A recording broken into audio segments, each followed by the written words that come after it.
Hello again. This is part two of our transition to full remote or distance learning presentation. I hope you were able to watch part one where we talked about the schedule, what's required of learners, and how advisory and daily flex will work. In this portion of the presentation, we want to talk about remote strategies. We want to remind all of our learners that our same expectations around safety, learning, and respect apply whether we're in school or whether we're at home learning virtually. So we want to make sure that we never share any passwords with any of our friends and that we only access school approved websites that have been shared by our teachers. And to ensure that you're learning, you want to manage your camera and microphone as you actively participate. Part of learning is being connected. It's literally part of humans' need is to be social and to be connected. And when we all go virtual, one thing that can be really hard is that if none of us turn our cameras on ever, we just see a sea of bubbles. And it's not that same experiences of feeling connected. So we really encourage you when your teachers invite you to turn on your cameras because maybe you're doing a greeting or you're sharing or you're discussing or you're working in a small group, that you do turn on your cameras so that you can feel connected. Now, it really helps if you find, like I have, a plain wall as a background because that's less distracting if you can, and try to minimize distractions. And now that may not always be easy because if you're like me, I have a full household of people learning and are on Google Meets, but try the best that you can. But it is really important that you manage your camera, and at times when your teachers are inviting you, that you share your camera and that you can see your classmates and your teachers can see you. It's really, really important that your teachers see you. It's really hard to talk and teach to a sea of bubbles. So please don't be shy to, at times, when you're asked to turn on your camera. It helps if you use earbuds or headphones. That helps kind of cancel out the background noise and really helps you make sure that you're hearing, and that you want to try to make sure you're getting to your Google Meet links on time, and maybe even setting an alarm just a couple of minutes early to make sure that you jump on when it's the start of your class. Now, it's also an expectation and a norm that you're only going to the Google Meets that are for your classes only. First of all, if you're in another class meet, you're probably missing yours, and you don't want to miss out and be absent or tardy from class. Second of all, it can be really distracting for teachers to have people that are not supposed to be in their class in their Google Meet. So it is a clear expectation for all learners that you are only attending the Google Meets for your class schedule and for your teachers. That's very, very important. So again, that you're following your daily schedule, you're checking your Schoology pages, you're trying to engage in your work and you limit your distractions. Those are all part of our expectations around learning. And then for respect, once again, being that we are now all virtual and when your cameras are not off, the teachers see your icon. It's really helpful if it's a picture of yourself. And I know your advisors have talked about this with you, it may be you might really like your really cool avatar, but if you're somebody who has your camera off the majority of the time, a picture of yourself really helps make your teachers and your peers feel connected to you.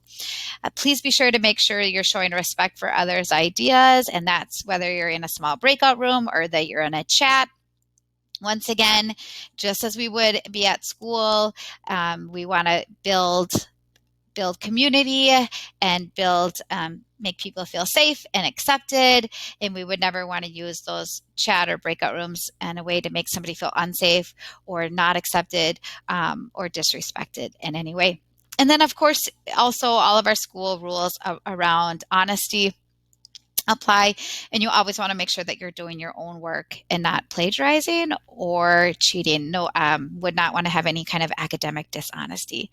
So while we all move to virtual, we still have high expectations for our self-view learners around safety, learning, and respect. And we're so thankful to be part of such a positive community and such wonderful learners that are so respectful and so kind and so accepting. We are so proud of you as your teachers. So we talked about some remote strategies, and it was really great to hear from learners and the things that they're doing and the skills that you're learning around organization is so important and so powerful. The things that you're learning are going to serve you really well throughout middle school, high school, and beyond.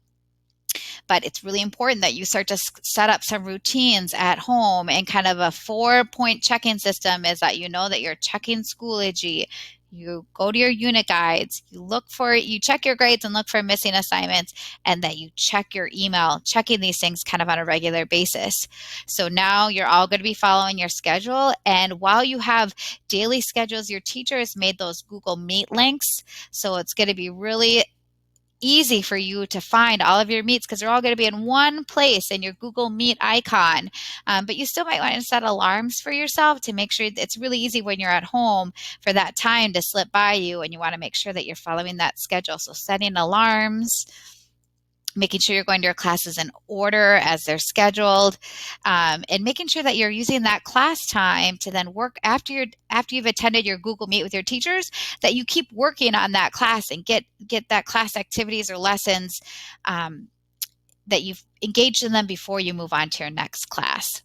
Now, remember, your teachers have made these awesome unit guides that really help you navigate through learning. They put all the information right there, help you track your learning. And by you using unit guides, not only are you learning, but you're developing independent skills as a learner. So those are really important.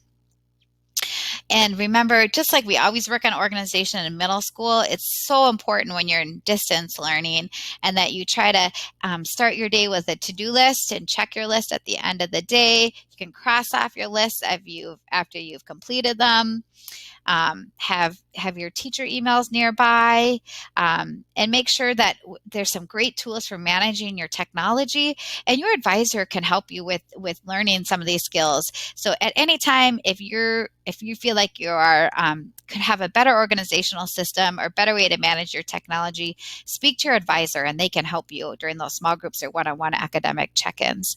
It's really important that you try to clear distractions, that you put away cell phones or any kind of gaming systems, try to declutter, because those things are really easy to pull you away from your work, and before you know it, the time gets away from you. So some important strategies, and again, these strategies as you develop them will serve you really well in so many different aspects of your life. So once again, we want to talk about those virtual expectations. Remember that you show respect for others' ideas, that you give others a chance to speak, that Google Meets are used to build community and make connections and not to harass or bully, and that all school policies listed in the handbook apply online to all virtual learning environments. Once again, we're so proud of our learners, and we know that you can show safety learning and respect whether we're home virtually or at school. So we're going to have some new opportunities to get more additional academic support. These distance learning, remote learning can be so challenging when you don't always have your teachers there to guide you. Even though they're there to guide you on your Google Meets, you are also working independently. So we will be adding in some academic support classes just to make sure that we're giving every learner the most support that we can provide at school. We're also going to have this grading scale where anything below a C- is a not yet. Because at Southview, we believe you can always have multiple chances to show your learning, and that sometimes learning, students learn at different paces or at different rates. So if you have a not yet, that means that maybe you need to retake a summative or redo it or turn in a project, but that you can still do that till the end of this semester to show that you've met the standards. So as a full recap, attendance will be taken in advisory every day at 9:20. You will follow your daily schedule and begin every class on time by joining your Google Meet. And it'll be a great opportunity to hear from your teachers each and every day for the direct instruction and directions for the learning that day. You will sign up for flex offerings on Mondays, Wednesdays, and Fridays. And on Wednesday, there'll actually be 2 flex sessions, and that you'll still always track your learning in unit guides after classes so you can plan for your flex time and Wednesday review days. So we really feel like we are setting up learners for success during full remote and distance learning. And we, as your teachers and your advisors, are here to support you in any way we can. Thanks for watching, everybody.